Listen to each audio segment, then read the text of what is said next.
No sé si puedes presentarte para comenzar. Ok, bueno, buenas tardes con todos. Mi nombre es Michelle Criollo. Soy ingeniera en biotecnología de la Universidad de las Fuerzas Armadas ESPE y actualmente colaboro como becaria en el Centro de Investigación Biomédica de la Universidad UTE. Entonces, dentro de esta institución tenemos un área que se conoce como microfluídica, en donde estamos haciendo algunos ensayos, los cuales les voy a compartir más adelante un poquito de lo que hacemos acá. Y es por ello que decidí hacer esta charla enfocada en esa área. Además, también colaboro como Outreach en instituciones como Symbio-LATAM, el cual es una organización que trata de fomentar no solo el conocimiento en biología sintética, sino también las redes de networking entre diferentes profesionales y estudiantes en América Latina. Entonces, em, luego de esta pequeña presentación, pues voy a presentarles el tema de hoy, que se llama microfluídica, la revolución silenciosa de la medicina. Entonces, bueno, para comenzar, ¿qué es la microfluídica? Bien, esta es una técnica que se utiliza para estudiar el comportamiento de los fluidos dentro de pequeños canales, como se puede observar en esta imagen. Entonces, estas estructuras son hechas a nanoescalas. El tamaño es máximo de un chip es, por ejemplo, la placa de un vidrio que nosotros utilizamos para el microscopio, de un portaobjetos. Entonces, en esas pequeñas estructuras se pueden hacer chips que nos permiten estudiar procesos biológicos. Entonces, esta tecnología combina diferentes parámetros, diferentes aspectos, como es la física, la ingeniería y la biología. Porque dentro de esto nosotros analizamos cómo, por ejemplo, la fuerza de deslizamiento, cómo el número de reinos afecta a todos estos parámetros del flujo que estamos introduciendo y cómo esto a su vez puede alterar, por ejemplo, la el crecimiento o la adherencia de algunas células que en las cuales trabajamos en el área de cultivo. Bien, entonces, ¿cómo empezó esta parte de la microfluídica? Ya, para comenzar, tuvo una pequeña ayuda, digámoslo así, por parte de la inyección de tintas. Entonces, si ustedes notan, por ejemplo, los canales que se utilizan o los microinyectores que utilizan las impresoras, tienen unos pequeños canales que son lo que ayuda a manejar esta tinta hacia las hojas. Entonces, basándonos en ese concepto, empezó a surgir el área de microfluídica, pero no lo hizo sola, lo hizo en conjunto con otras ciencias como por ejemplo software, como por ejemplo la ingeniería eléctrica, para poder basarse también en los circuitos. Entonces, dentro de esta línea de tiempo, tenemos aspectos muy relevantes como por ejemplo el chip que se creó en la década de los 70, que se conoce como la bomba chip, que fue desarrollado por la Universidad de Stanford. Entonces, esto fue como parte de una tesis y tiene una historia curiosa, porque la persona que estaba a cargo en ese entonces de desarrollar su tesis tenía problemas con el acceso al cromatógrafo. Entonces, él inventó este microchip para poder hacer esta técnica. Y fue muy curioso porque esto le permitió a largo plazo mejorar la eficiencia de este sistema de cromatografía y al mismo tiempo también favorecer la inyección por las válvulas que utiliza este equipo. Ya, también en 1990 tienen el apoyo de algunos investigadores que se encontraban haciendo el proyecto del genoma humano. Entonces, inicialmente, este proyecto se había eh, idealizado para 15 años, pero como en ese entonces veían que era muy lento el proceso de poder obtener una secuencia, de poder analizar los extractos que tuvieron también, Entonces, los investigadores de ese momento empezaron a proponer la electroporesis capilar. Y en base a eso, utilizaron también unos microcanales para favorecer la inyección del gel, en este caso de agarose. Y mientras se hacía este proceso, 3 años después, empieza a utilizarse este principio para hacer la primera PCR en chip. Y bueno, aquí vieron que era más eficiente porque permitía una inyección de manera controlada de los primers, de las master mix. Entonces empieza también a, a seguir, a seguir idealizando qué más se puede hacer. Y es por ello que también empiezan a utilizar este principio para la secuenciación. Entonces, todo esto, la microfluídica, también estuvo detrás de algunos experimentos que hoy en día consideramos muy importantes, no solo para el área de cultivo celular, sino también para el área de genómica y de genética. Entonces, al mismo tiempo, durante todo este proceso, también se empiezan a desarrollar nuevos materiales. Y estos nuevos materiales estaban direccionados principalmente a las bombas que se tenían que utilizar para estos microchips, para que se debe mantener un flujo constante de inyección. Entonces, para hacer eso, hacen bombas, hacen válvulas que se conecten a los canales. Y eso lo hacen utilizando materiales que para ese entonces, para las otras áreas, como por ejemplo las áreas de ingeniería eléctrica, eran muy buenos, como el silicio. Pero, ¿qué pasaba cuando este silicio se quería utilizar en el área de las ciencias de la vida? Entonces, no era posible porque tiende a ser tóxico o a su vez puede ser demasiado caro para poder estar haciendo ensayos. Es así que en la Universidad de Harvard empiezan a investigar un nuevo material. Y este nuevo material fue el PDMS. Y hasta ahora el PDMS es el material más utilizado para fabricar estos microdispositivos. Y bueno, el PDMS o polimetilsiloxano es un elastómero. ¿Qué quiere decir esto? Es un material que tiene la capacidad de ser flexible y de adaptarse a diferentes moldes. Esto es muy utilizado porque permite captar estas microestructuras que se van a colocar en el chip.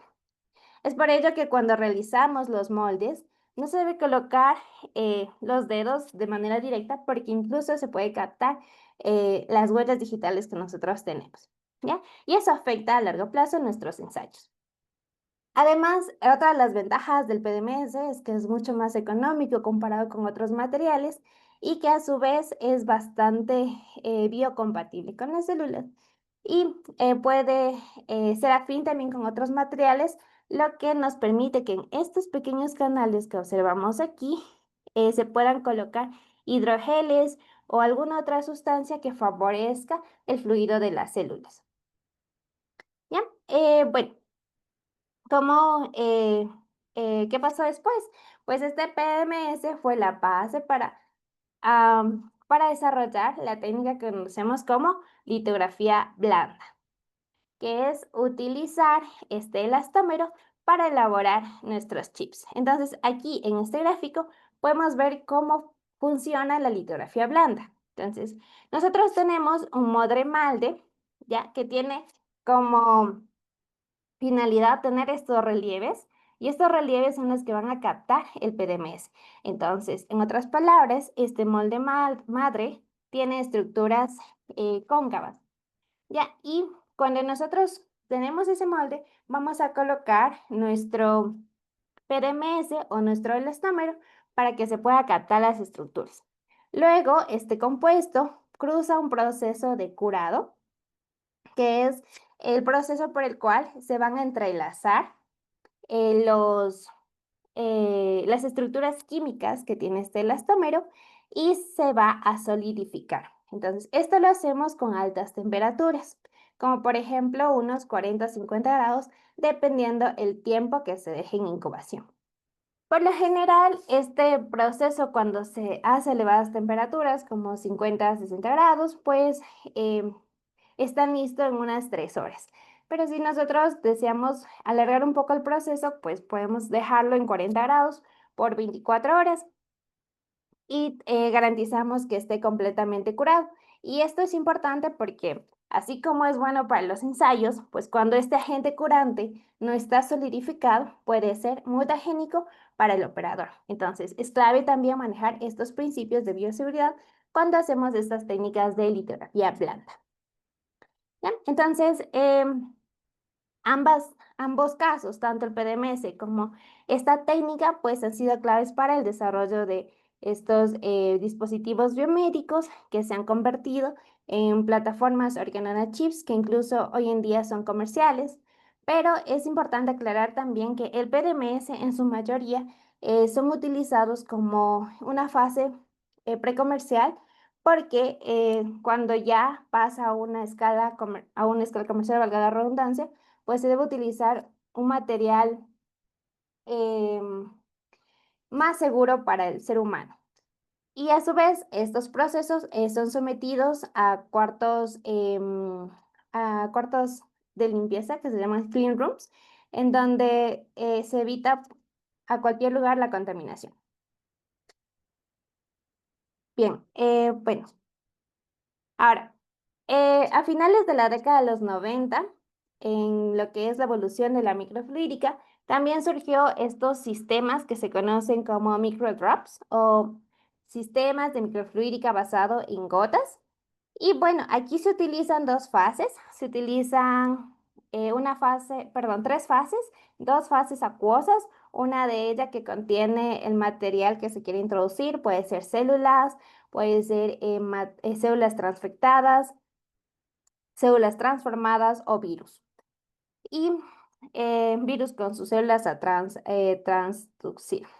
Y además una fase hidrofóbica que puede ser aceite. Y una vez que estos canales se juntan, pues van a encapsular las gotitas y esto tiene un sinnúmero de aplicaciones. ¿Ya? Entonces, ¿cuál es la ventaja de este sistema? Es que la precisión que tiene al tener un flujo controlado hace que se puedan encapsular una sola célula que puede o no estar con nuestro gen de interés y bueno, nos ayuda al screening en todo caso, ¿ya? Como porque solamente está una célula en cada gotita, ¿ya? Entonces, en otras palabras, esto también actúa como un bioreactor y cuando las células, por ejemplo, en estos sistemas son sometidas a procesos de electroporación, estas microgotas también les favorece la recuperación celular y pues mejora en todo caso la eficiencia del proceso de transformación y también el rendimiento del mismo. ¿Ya? Entonces, hoy en día nos encontramos haciendo una revisión de todas estas aplicaciones, principalmente en lo que es Gen Delivery y también al mismo tiempo, pues buscando la aplicación de esto en el área biomédica. Ya, pronto estará lista, así que luego nos pueden leer esta revisión. Entonces, actualmente conocemos que microdrops se ha utilizado para la inmunoterapia, para mejorar el screening de los anticuerpos y también para evitar las células T, las CAR T cells. Y esta es una terapia muy utilizada, por ejemplo, en cáncer. Y se busca a través de esta tecnología poder mejorar la eficiencia de transformación con RNA mensajero, lo cual es crucial porque este RNA mensajero, a diferencia del DNA plasmídico, pues tiene un menor riesgo de mutagénesis inducida. Ya también tenemos su aplicación en la formación de aptámeros de RNA mensajero, en la conjugación bacteriana, en la codificación. Bueno, esto, por ejemplo, cuando trabajamos con un pool de diferentes bacterias, un artículo describe que Cada una de estas bacterias que son resistentes a antibióticos, pues se transforman y de ahí, a través de microgotas, se puede hacer una selección y clasificar a estas bacterias con la resistencia que se ha introducido. También para apoyar la transformación de los hongos filamentosos y además, dentro de esta revisión vimos que estas microgotas también nos ayuda a que se cultive mejor el hongo dentro de la microgota, lo cual es una ventaja porque con otras técnicas, pues se demora mucho más o tienden a sufrir bastante contaminación, especialmente cuando son filamentosos. Para el screening, como ya les había comentado, y para el análisis de una sola célula. También para biología sintética se ha utilizado esto, principalmente para coacervados de células, de protocélulas, y hay una mejor entrega del ADN plasmídico, pues a través de estos sistemas. Pero bien, y el último auge, digámoslo así, de esta ciencia es los chips o los chips, que se conocen a los sistemas que se utilizan para el cultivo celular. Entonces, actualmente esta es un área de expansión y es principalmente por las ventajas que esto ofrece. Entonces, una de ellas es que nos ofrece un modelado más preciso del comportamiento celular, porque dentro de estos sistemas, como les mencionaba, consideramos el flujo de cómo está afectando el flujo del medio de cultivo, en este caso que introducimos, para el crecimiento de las células, para su adherencia, para sus procesos de muerte celular. Y esto nos ayuda a tener una idea más clara de lo que está pasando en nuestro cuerpo. Porque a nivel in vivo, estas células están adheridas, las células de tumores están adheridas a una superficie sólida. Y por ahí va a pasar la sangre, por ahí va a pasar la linfa. Entonces, todo eso nos permite estudiar mediante esta técnica. Además, hablamos de que si nos referimos al cáncer, estos sistemas están permiten reflejar este microambiente complejo que tienen los tumores de cáncer. Entonces, porque no solamente están células cancerígenas, sino también existen células inmunes, como por ejemplo los macrófagos, están también los linfocitos T. Por otro lado, estas células no están quietas, sino que están expresando genes que mejoran la presencia de un ambiente inflamatorio, que en este caso es favorable para las células de cáncer. Entonces, todo eso se pretende estudiar mediante estos sistemas microfisiológicos en chip. Ya, entonces, también considera parámetros físicos. Uno de ellos es el shear stress o la fuerza de estrechamiento. Entonces, en la bibliografía se ha visto que esta fuerza, perdón, es aquella que sufren las células cuando están expuestas a un fluido, ¿ya? Entonces, es la fuerza que ejerce un fluido cuando este está pasando por un canal y afecta a las células. Y bien, esto puede, en tanto a macroescala en los bioreactores como a microescala, en este caso los microchips, esta fuerza puede alterar las membranas de la célula, las puede romper y esto pues lleva a la muerte celular de las mismas. ¿Ya? Y por otro lado, este sistema nos ayuda a tener una medicina personalizada porque varios de estos sistemas se pueden producir a través del cultivo de las células propias del paciente. Y bueno, eso nos ayudaría a tener un tratamiento mucho más adecuado para los pacientes también. Y dado que esto es posible, pues empieza a mejorarse este área de la experimentación en animales. Entonces, los microchips también son considerados como una fase preclínica previa a su experimentación en animales. Porque, bueno, si ya no funciona en estos dispositivos, ya no es necesario, pues, trasladarla hacia el modelo animal. Además, hay que considerar que las células, por ejemplo, de modelos murinos, que son los que más se utilizan en el área de investigación del cáncer, no son total 100% similares genéticamente a las células humanas. Entonces, esto también es una ventaja en cuanto a estos sistemas microfisiológicos.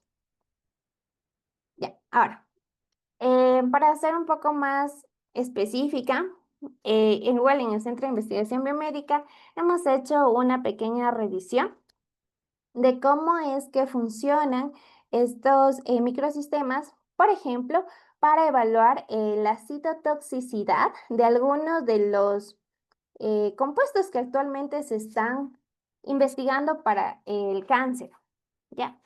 Y nuestra revisión se llama Phytochemical Nanoencapsulation in Microfluidics Drive Gene and Tumor Microenvironment Modulation.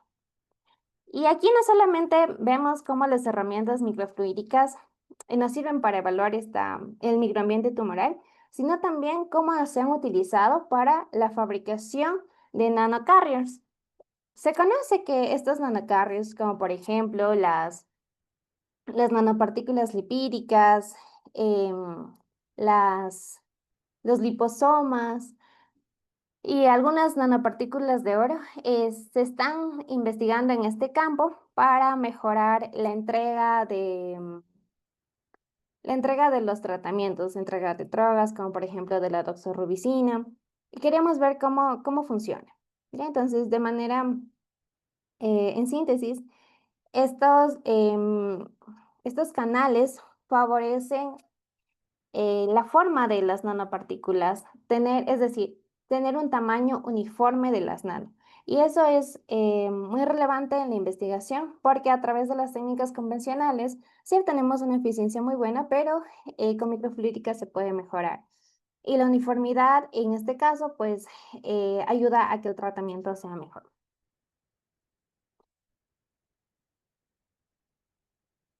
Ya, ahora bien, también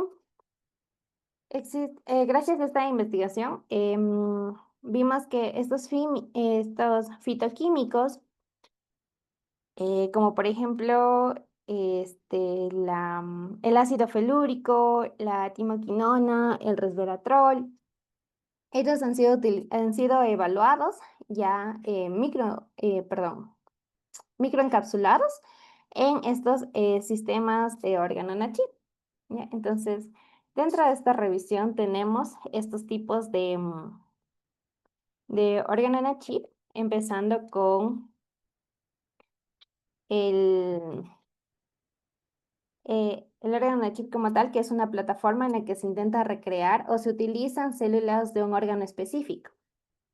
Por ejemplo, se utilizaron estas células de hígado para poder recrear un ambiente inflamatorio. Entonces también se añadieron células, en este caso de macrófagos, a un chip como este.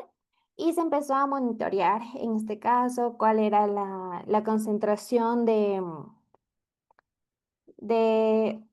especies reactivas de oxígeno que se generaban y cómo esto afectaba al a la comunidad de células inflamatorias.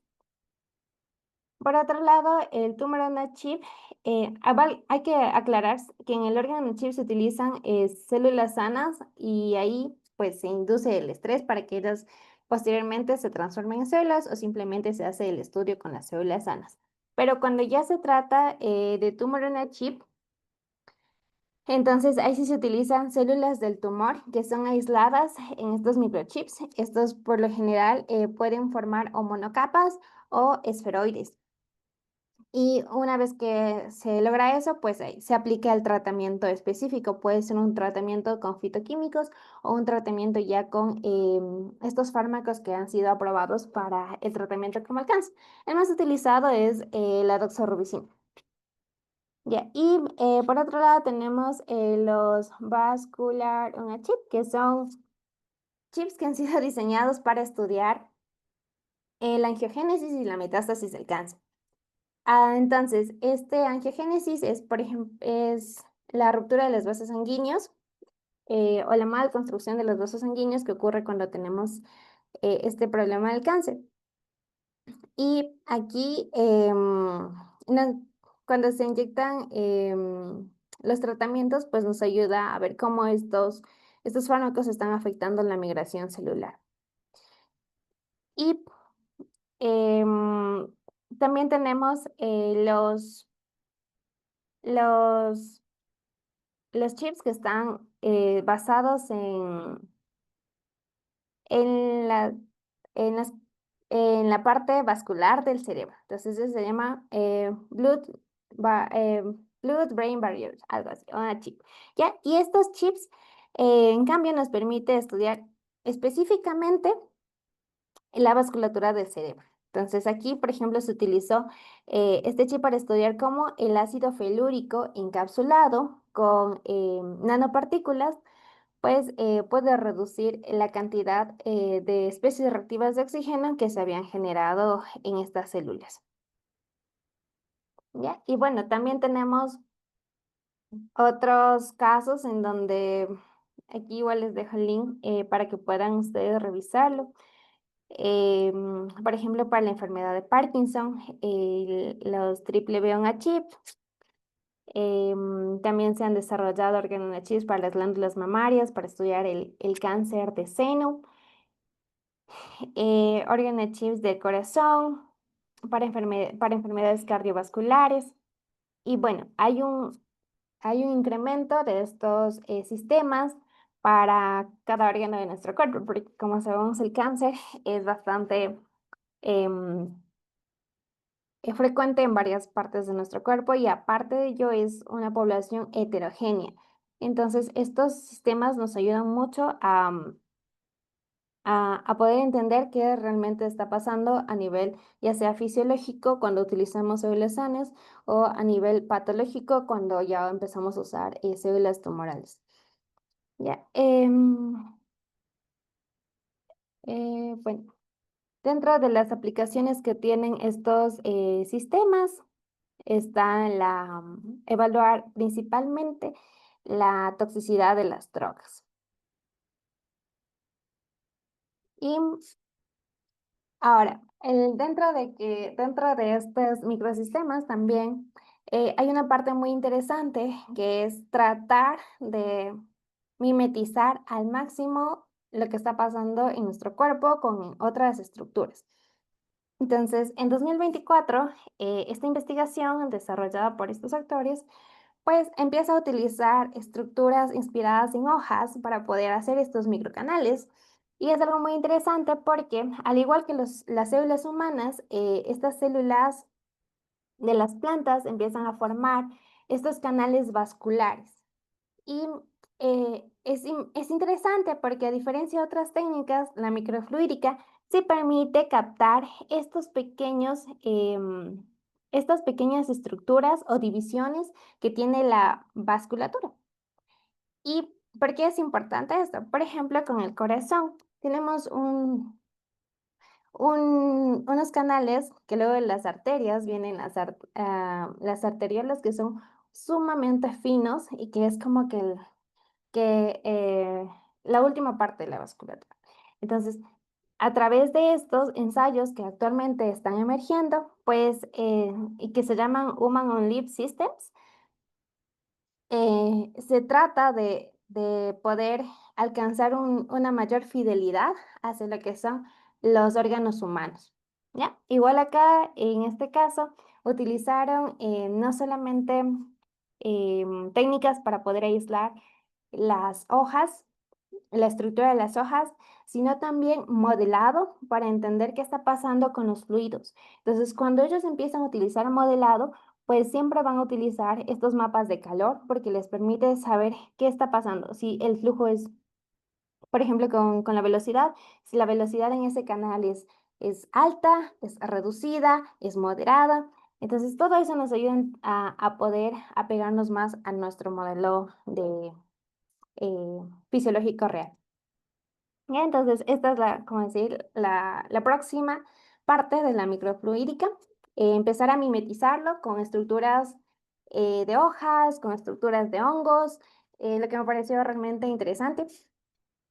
Y hay cabe mencionar también que esta ciencia como tal lo describen los actores como una ciencia en la etapa de la adolescencia, porque es verdad que ha avanzado, pero aún le falta mucho por explorar. Entonces, con este background, me gustaría también comentarles, en este caso, cómo estamos acá en Ecuador, que es de donde yo soy. Y bueno, acá tenemos a la doctora Ana Belén Peñarrera, que es la investigadora experta en el área de microfluídica y es con quien yo trabajo. Entonces, ella supervisa este proyecto que actualmente tenemos en Sembio. Ya, entonces, tratamos este microcanal que ustedes observan aquí. Es la primera fase eh, de todos los otros canales que vimos, de los Tumor on a Chips, de los BB on Chips, de todos los sistemas microfisiológicos que tratamos anteriormente. Entonces, una de las desventajas de estos sistemas es que como la mayoría de procesos los tenemos a macroescala, eh, va a requerir tiempo y mm, insumos el poder estandarizar todas las condiciones que teníamos en macroescala en microescala, especialmente cuando no tenemos recursos limitados. ¿Ya? Entonces, esto es un sistema que nosotros tenemos ahora para empezar a evaluar, o bueno, hemos evaluado el crecimiento de células en estos microcanales. La línea con la que nosotros trabajamos es GILA y eh, es una línea bastante resistente comparado por ejemplo, con las células de riñón de los bebés. Y también es que su capacidad de adherencia favorece que crezcan sin necesidad de funcionalizar estos canales, es decir, sin necesidad de añadir alguna proteína que favorezca el pegado de las células a las superficies. ¿Ya? Y como les mencionaba, dentro de estos proyectos es importante el modelado. Este modelado nos ayudó el magíster Eric Solorio, que es candidato a PhD en la Universidad de Dublín. Entonces, que nosotros queríamos analizar qué estaba pasando con nuestro flujo cuando inyectamos el medio de cultivo en estos microcanales. Y aparentemente existen zonas que tienen un llenado mucho más rápido comparado con las otras zonas. Y si nosotros eh, conocemos el área de microfluídica, esto requiere un flujo laminar. Entonces, aparentemente puede ser turbulento, pero el número de Reynolds y los otros factores que se calculan, pues nos ayuda a definir que, en efecto, este flujo es laminar para las células. Pero ¿por qué es importante esto? Porque nos permite ayudar, o sea, nos ayuda a tener un control de estos parámetros y analizar cómo estos parámetros están influyendo en las células. Entonces, aquí en esta imagen ustedes pueden observar la aplicación que nosotros hicimos de la doxorubicina en estos microcanales. Y bueno, queríamos ver que si es que iba a tener un efecto similar a lo que se tiene en los flasks de cultivo. Y aquí hicimos un ensayo de yoduro de propidio. En efecto, hubo ruptura celular, pudimos analizarlo y eh, es una de las etapas para poder que, digámoslo así, se mejoró o se está mejorando actualmente en cuanto a la concentración celular que habíamos usado para continuar con esta experimentación, que es crear algoritmos basados en estas imágenes que obtenemos a través de microscopio, en canales de microfluido. ¿Ya? Entonces, también al mismo tiempo quiero compartirles en nuestros códigos de las diversas redes de LinkedIn para el Centro de Investigación Biomédica, el de mi perfil y el de la doctora Ana Peña Herrera, manifestando que actualmente pues, estamos abiertos a colaboraciones en esta área. Y bien, con ello pues finalizo mi presentación y pues quedo abierto a las dudas que ustedes puedan tener y que yo pueda solventar en cuanto a esta área. Genial, excelente, Michelle. Acá hay una pregunta.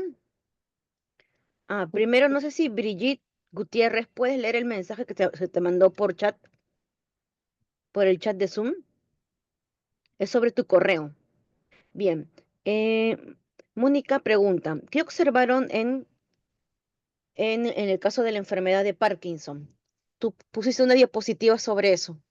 Ujú. Bueno, aquí en la enfermedad de Parkinson, lo que trataron de hacer es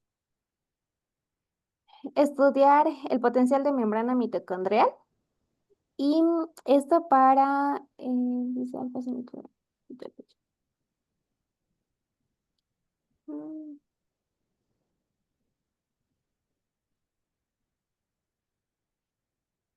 este, déjeme revisarle. Sí. En todo caso, ¿podrías compartir el link del paper? Con Así, gusto. claro, así Mónica también lo puede revisar. Ya, ya le comparto ahora.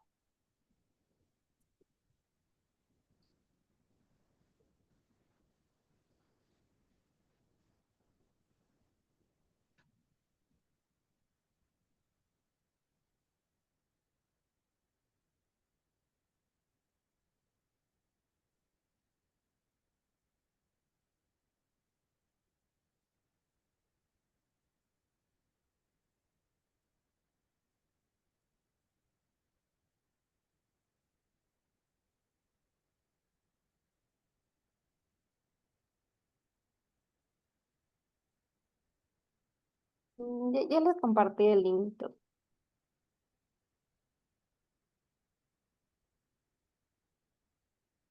Y acá, bien, excelente. Fíjate, Mónica, que ha compartido la ponente el link del paper. Brigitte, por favor, revisa tú el correo que se te ha enviado por el Buenas chat, por noches, acá. Sí, por favor, señora. revisa el correo que se te ha enviado por el chat. Bien. Y Giancarlo menciona, bueno, primero te felicita Ujú. y dice, una consulta. Los estudios indican que en algún momento los análisis de rutina en un laboratorio clínico, bioquímicos, glucosa, colesterol, etcétera, inmunológicos, hematología, etcétera, se podrán hacer en un lab on a chip. Bueno, es una pregunta interesante.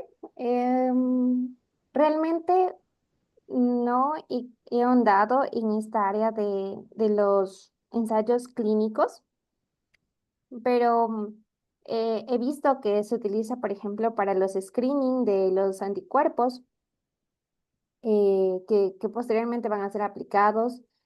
Para la hematología también, pero este sistema de igual de screening de microgotas. em, y en cuanto a glucosa y colesterol, no. No he visto en la línea que ahorita estamos investigando porque es más afín a lo que es cáncer. Pero creo que sería interesante, o sea, la finalidad de esta área de microfluídica como tal es poder optimizar los procesos. Entonces, a bajo costo, claro. Yo creería que sí se podría hacer, pero tendría que revisar más afín esta parte de los ensayos clínicos. ¿Y cómo es que se realizan esos microchips? ¿Ustedes lo mandan a hacer? ¿Ustedes mismos los hacen en el laboratorio? Ese microchip Ah, que este pusiste de que, tu, sí, ah, este de acá. de tu laboratorio. Bueno, Ajá. primero hacemos este molde madre que les explicaba. Este molde, la doctora, pues, se puede hacer con impresión 3D. Ella lo hace con impresión 3D y con una resina específica para la impresora que se utilice. Y los diseños también son impresos en base a las funciones que ustedes requieran. No solamente estamos trabajando con esta área de cultivo, sino también con síntesis de nanopartículas. Entonces ahí utilizamos otro modelo diferente. Y eso lo hace con la impresora 3D, logra captar la estructura que quiere Y una vez que se encuentra ya esa estructura fija en el molde, entonces ahí se añade el PDMS con el agente curante. Hay diferentes proporciones, puede ser 10:1, 100:10, siendo la mayor proporción del PDMS. Pero depende también de los ensayos que se quieran hacer. Y bueno, una vez que se añade ese PDMS, pues eh, se debe colocar en incubación a 40 o 50 grados, dependiendo del tiempo que se deje. Y cuando ya se seca, pues se retira. Y esto, cuando se retira, es como un borradorcito, o sea, así súper flexible. Y luego se pega en un vidrio. Entonces, ¿cómo hacemos el pegado? Es a través eh, de una inyección de electricidad. Entonces, esto hace que las moléculas que estaban en PDMS se alineen de otra forma, que se peguen a la nueva estructura de manera irreversible. O sea, una vez que se pega, ya no se despega. Ajá. Y bueno, una parte clave que es en el diseño de los chips es justamente que aquí esta técnica, cuando ya tenemos el chip con el polímero, em, esta parte que antes era así en relieve, ahora es en profundidad. Y aquí es donde se va a rellenar el fluido que nosotros vamos a usar. Y esta altura es importante porque eso nos sirve para el modelado que vimos al final.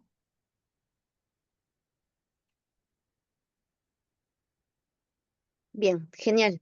Ujú. No sé si alguien tiene alguna otra pregunta más. Bueno, Mónica también te felicita por tu ponencia y bueno, por el Gracias. trabajo que estás realizando. Bien. Decías sobre oportunidades de colaboración en tu laboratorio.